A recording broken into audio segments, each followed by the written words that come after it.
جی ناظرین، آپ کو آور نیوز میں خوش آمدید کہتے ہیں۔ میں ہوں عدنان علی مرتضیٰ۔ خبروں کا رخ کرتے ہیں ڈیرہ غازی خان کی طرف، جہاں سے ہمارے بیورو چیف درہمہ محمد شہباز ظاہر کی رپورٹ کے مطابق کمشنر ڈیرہ غازی خان ساجد ظفر ڈال کی زیر صدارت اجلاس منعقد ہوا، جس میں C M package, C M initiatives, اے ڈی پی کے منصوبوں پر پیش رفت کا جائزہ لیا گیا۔ ڈپٹی کمشنر طاہر فاروق، کو سلیمان ڈیولپمنٹ اتھارٹی کے بابر بشیر اور دیگر افسران موجود تھے۔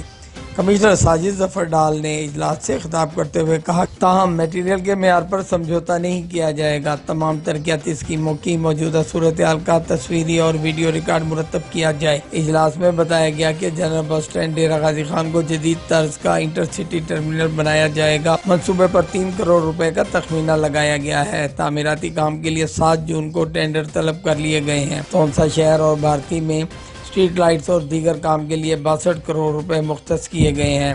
تونسا شہر کے داخلی اور خارجی مقامات کو خوبصورت کرنے کے ساتھ سیوریج واٹر سپلائی کے مسائل حل ہوں گے۔